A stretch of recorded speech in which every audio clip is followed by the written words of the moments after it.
జహీరాబాద్ నియోజకవర్గం కోహిర్ మండలం బడంపేట గ్రామంలో ప్రసిద్ధిగాంచిన శ్రీ రాచన్నస్వామి దేవస్థానంలో శ్రావణ మాసోత్సవాలు భక్తి శ్రద్ధలతో నిర్వహిస్తున్నారు. ఈ ఉత్సవాల్లో భాగంగా రాచన్నస్వామి వారికి రుద్రాభిషేకం, అమ్మవారికి కుంకుమార్చన నిర్వహించారు. బెల్లివార్చన కార్యక్రమం ఘనంగా జరిగింది. ఉత్సవ విగ్రహాలను ఏర్పాటు చేసి ప్రత్యేక పూజలు జరిపించారు. శ్రావణ మాస 2వ సోమవారం భక్తులు పోటెత్తారు. భక్తులు పిల్లాపాపలతో తరలివచ్చి అమృత కుండంలో స్నానాలు ఆచరించి దైవ దర్శనం చేసుకున్నారు. ఆయా ప్రాంతాల భక్తులు పాల్గొని తమ మొక్కులు చెల్లించుకున్నారు.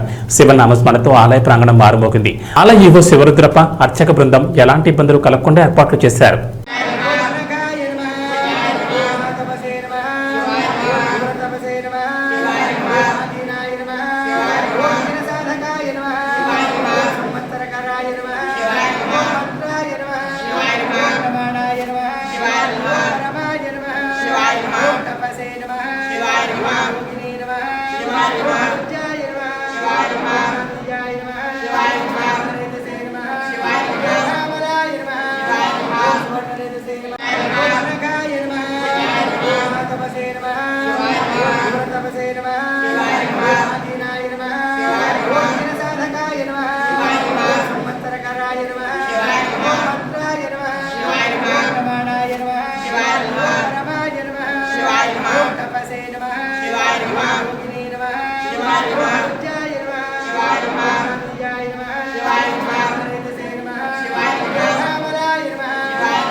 ఓం తేజస్కరాయ